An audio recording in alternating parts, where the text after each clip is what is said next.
Hello everyone, আসসালামু আলাইকুম। Welcome to my channel. তো সকাল সকাল ঘুম থেকে উঠেই আমি আবার মেশিনটা চালিয়ে দিলাম। তার কারণ অনেক জামা কাপড় জমে আছে, এগুলো হয়ে গেলে আবার মেশিন চালাতে হবে। তাই ভাবলাম আগে মেশিনটাই চালানো যাক। তো মেশিনটা কুইকে দিয়ে আমি আবার চলে আসলাম রান্নাঘরে। তো রান্নাঘরে এসে আগে আমি রান্নাঘরটাকে ভালোভাবে পরিষ্কার করে নিব।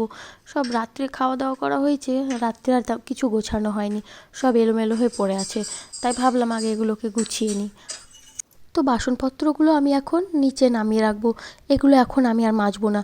তার কারণ হচ্ছে একটা চাচি আসেন, উনি সকালকার বাসন মাজা আর ঘর মোছাটা করে দিয়ে যায়।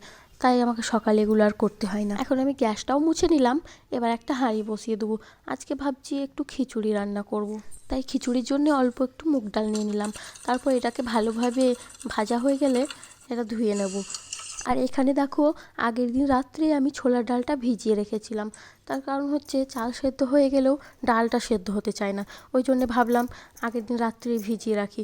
তো সেই ভেজানো ডালটা আমি এখন দিয়ে দিচ্ছি এটাতে। এর মধ্যে এখন আমি চালটাও দিয়ে দেবো।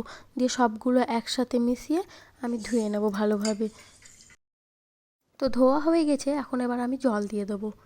জলটা দিয়ে গ্যাসে বসিয়ে দিয়েছি। এখন আমি কিছুটা আলু কেটে নেব। আলুগুলোকে ভালোভাবে ধুয়ে নিয়ে এটাও এখন আমি দিয়ে দেবো খিচুড়ির মধ্যে। আলুটা দেওয়া হয়ে গেছে, এখন আমি দিয়ে দেবো একটু হলুদ গুঁড়ো। ঘুম থেকে উঠেই কাজ করতে ব্যস্ত হয়ে পড়েছিলাম, তাই আর কিছু খাওয়া হয়নি। আর এই চিয়া সিডটা আমি কালকে রাত্রেই ভিজিয়ে রেখেছিলাম, তাই এটা এখন আমি খেয়ে নেব। চিয়া সিডটা খাওয়ার কিছুক্ষণ পরই আমি আবার 4টে বিস্কুটও খেয়ে নিয়েছিলাম। তো দেখো, তোমাদের সাথে কথা বলতে বলতে আমার এদিকে খিচুড়ির চালটাও সেদ্ধ হয়ে গেছে। তো খিচুড়িটা ভালোভাবে নেড়ে চেড়ে নিয়ে আমি এখন এই দেখো দিয়ে দেবো একটু খাসির চর্বি। এটা আবার সেই আগের বছর কোরবানিতে বানানো হয়েছিল। এটা বানানোর পর পুরোটা থেকেই গেছে, কোনোদিনও কোনো কিছুতে দেওয়াই হয় না। যখন দেওয়ার সময় আসে তখন হয়তো মনেই থাকে না। আর খিচুড়িতে যদি এটা দেওয়া হয় তাহলে টেস্টটা অনেকটাই বেড়ে যায়। তারপর আমি এখানে একটু ঘি দিয়ে দিচ্ছি কড়াইয়ে। তারপরে এটাতে দিয়ে দেবো একটু পাঁচফোড়ন। দিয়ে এটা আবার আমি খিচুড়িতে দিয়ে দেবো। এই পাঁচফোড়নগুলো আর দেবো না, পাঁচফোড়নগুলো তুলে ফেলবো, তারপর শুধু ঘিটাই দেবো। দিয়ে ভালোভাবে নেড়েচেড়ে নামিয়ে নিই। দেখো, ও আবার বায়না ধরেছে, আমি খিচুড়ি নিয়ে এসেছি আর ও বলছে যে আমি চিপস খাবো। তো ওই নিয়ে আমি ভিডিও করছি বলে ও কান্না করতে শুরু করে দিয়েছে। তারপরে সকাল সকালই আমার শ্বশুর একটু বাজার চলে গিয়েছিলেন। তো বাজার থেকে অনেক সবজি নিয়ে এসেছে। তো দেখো, সেই সবজিগুলো আমি এখন ঢেলে দিয়েছি। এগুলো এখন সব আলাদা আলাদা করে প্যাকেটে আমাকে গোছাতে হবে।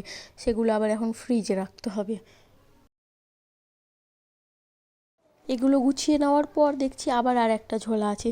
তো সেগুলোকেও আমি এখন ঢেলে দিলাম। এটাতে আলু, পেঁয়াজ, আম, তারপরে রসুন, আদা এসবই আছে। আর মাছও ছিল 2 রকমের।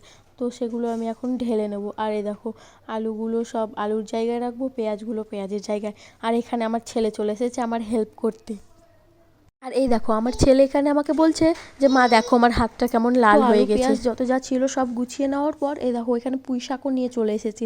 সেটাই আমি এখন কাটতে বসে গেছি। তো এগুলো পাতাগুলো ভালোভাবে ছাড়িয়ে সেগুলো কুচি কুচি করে কেটে নেবো। তারপরে ডাঁটাগুলোও নিয়ে নেবো।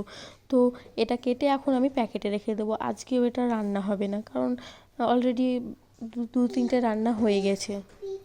আর এই দেখো, ডাঁটাও নিয়ে এসেছে। এই ডাঁটাটার কী নাম আমি জানি না, তো এই ডাঁটাটা খেতে আমার বেশ ভালো লাগে। তো এই ডাঁটার শাকগুলো আমি ছাড়িয়ে ফেলে দিচ্ছি। দিয়ে এগুলোকে এখন কুচি কুচি করে কেটে নেব। এটাও প্যাকেটে পুরে ফ্রিজে রেখে দেবো। আর ডাঁটাটা কাটতে কাটতে ওই চাচির মেয়েটা আবার ফোন করেছে। ফোন করে বলছে যে না, আজকে নাকি চাচি আর আসবে না। আর চাচি আসবে না শুনেই আমি টেনশানে পড়ে গেছি। তার কারণ যেদিন বাজার নিয়ে এসে সেদিন বাড়িতে প্রচুর কাজ থাকে। তারপরে আবার সেই বাসন টাসন এত কিছু আছে, ঘর মোছা, ঝাড় দেওয়া এখনও কিছুই হয়নি। তো এগুলো আমাকে এখন সব করতে হবে। তাই আজকে আর ভিডিওটা বেশি বড় করছি না।